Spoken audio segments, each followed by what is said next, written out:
प्यारे बच्चों, आज हम शुरू करेंगे कक्षा 4 हिंदी का पाठ 7 दान का हिसाब। आज हम इसके प्रश्न उत्तर करेंगे।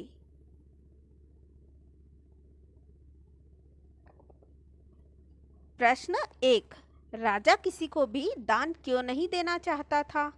उत्तर, राजा किसी को भी दान इसलिए नहीं देना चाहता था क्योंकि वह कंजूस था। उसे ऐसा लगता था कि दान देने से राजकोष खाली हो जाएगा। अगला प्रश्न है, राज दरबार के लोग मन ही मन राजा को बुरा कहते थे, लेकिन राजा का विरोध क्यों नहीं कर पाते थे? उत्तर, राज दरबार के लोग राजा का विरोध इसलिए नहीं कर पाते थे क्योंकि उन्हें राजा के क्रोधित होने का भय रहता था। वे सोचते थे कि अगर वे राजा का विरोध करेंगे तो राजा उन्हें दंड देगा। प्रश्न है, राजसभा में सज्जन और विद्वान लोग क्यों नहीं जाते थे?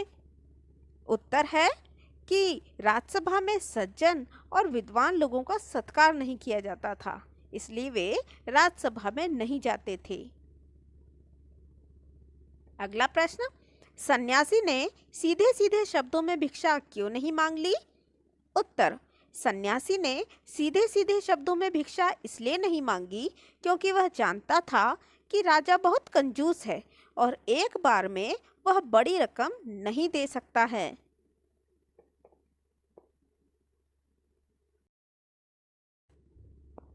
राजा को सन्यासी के आगे गिड़गिड़ाने की जरूरत क्यों पड़ी?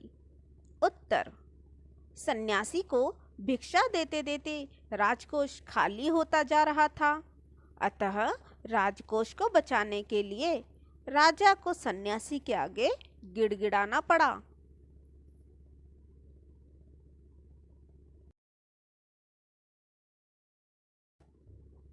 अंदाज अपना अपना। तुम नीचे दिए गए वाक्यों को किस तरह से कहोगे? क, दान के वक्त उसकी मुट्ठी बंद हो जाती थी।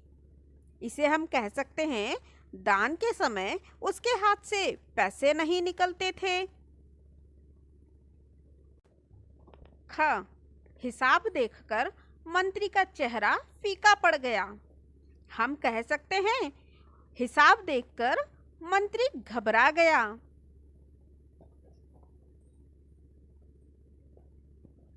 ग, सन्यासी की बात सुनकर सभी की जान में जान आई। हम इसे कह सकते हैं, सन्यासी की बात सुनकर सभी ने राहत की सांस ली। अगला है, लाखों रुपए राजकोष में मौजूद हैं, जैसे धन का सागर हो। इसे हम कह सकते हैं, राजकोष में इतने रुपए पैसे हैं जैसे धन का सागर हो। जिम्मेदारी अपनी अपनी।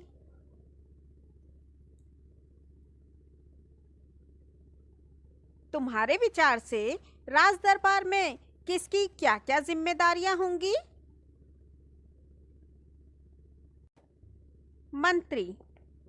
उत्तर, मंत्री की जिम्मेदारी पूरे राज्य की देखभाल करना होता है। वह राजा के काफी निकट होता है और हर तरह के मामले में उसे उचित सलाह देता है। भंडारी। भंडारी की जिम्मेदारी राजकोष को सुरक्षित रखना है। पूरे राज्य के खर्च का हिसाब किताब रखना भंडारी का ही काम होता है। राजकोष में कितना धन है, उस धन का खर्च किन किन मदों में हो रहा है, इन सभी बातों की जानकारी वह राजा को समय समय पर देता रहता है।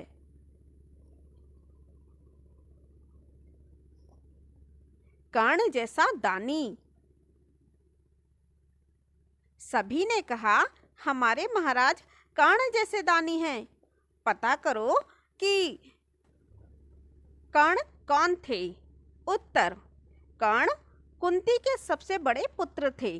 वे बहुत दानी थे। ख, कर्ण जैसे दानी का क्या मतलब है? उत्तर, कर्ण बहुत बड़े दानी थे।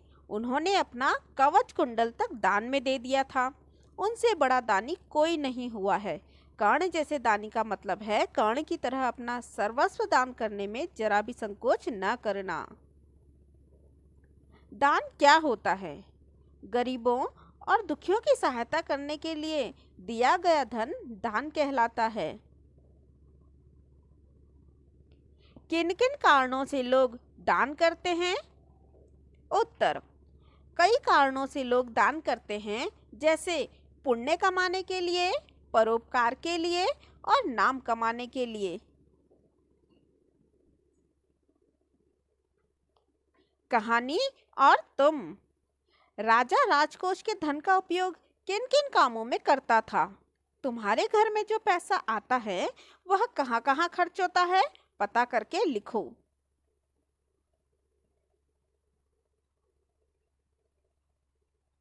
राजा राजकोष के धन का उपयोग अपने वस्त्रों, मनोरंजन और महल की सजावट पर करता था। मेरे घर में जो पैसा आता है वह खाने पीने, पढ़ाई लिखाई, बिजली, पानी, गैस, टेलीफोन, कपड़ों आदि पर खर्च होता है। प्रश्न, अकाल के समय लोग राजा से कौन कौन से काम करवाना चाहते थे? तुम अपने स्कूल या इलाके में क्या क्या काम करवाना चाहते हो?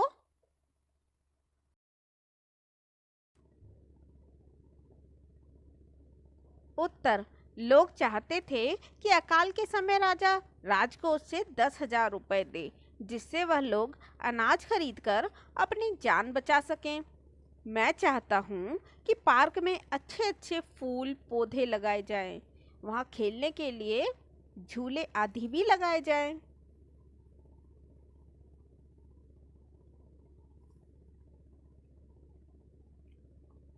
कैसा राजा? प्रश्न, राजा किसी को दान देना पसंद नहीं करता था। तुम्हारे विचार से राजा सही था या गलत? अपने उत्तर का कारण भी बताओ। उत्तर, मेरे विचार में राजा बिल्कुल गलत था। राजा जिस देश पर शासन करता है उसके सभी लोग उसकी प्रजा हैं। प्रजा की देखभाल करना, उन्हें खुश रखना राजा का परम कर्तव्य है। अगर वह ऐसा नहीं करता है तो वह गलत रास्ते पर है। प्रश्न, राजा दान देने के अलावा और किन किन तरीकों से लोगों की सहायता कर सकता था? उत्तर, लोगों को भोजन सामग्री और वस्त्र देकर उनकी सहायता कर सकता था। वह उनके लिए पक्की सड़कें और कुएं बनवा सकता था। सड़कों के किनारे पेड़ पौधे लगवा सकता था। अस्पताल भी बनवा सकता था। पूर्वी सीमा के लोग भूखे प्यासे मरने लगे। क, पूर्व शब्द के दो अर्थ हैं। पूर्व एक दिशा और पूर्व का अर्थ पहले। नीचे ऐसे ही कुछ और शब्द दिए गए हैं जिनके दो दो अर्थ हैं। इनका प्रयोग करते हुए दो दो वाक्य बनाओ। हमारा पहला शब्द है जल। जल का अर्थ होता है पानी और जलना। हमारे वाक्य हैं, पीने के लिए स्वच्छ जल चाहिए, और दूसरा वाक्य, सब्जी जल गई। हमारा दूसरा शब्द है मन। इसका अर्थ होता है मन की भावनाएं, और दूसरा अर्थ वजन करने का एक माप। तो वाक्य हैं, आज मेरा मन बहुत अच्छा है। दूसरा वाक्य, तौलकर बताओ इस बोरे में कितना मन चावल है।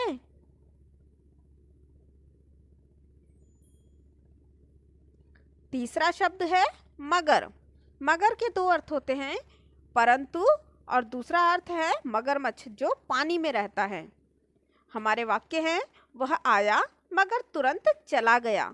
दूसरा वाक्य, पानी में रहकर मगर से बैर नहीं करना चाहिए। अगर आपको ये वीडियो पसंद आया है तो वीडियो को लाइक करें, चैनल को सब्सक्राइब करें, और मेरे नए वीडियो से अपडेट होने के लिए बेल आइकन को प्रेस करें। और हाँ, वीडियो को शेयर करना न भूलें।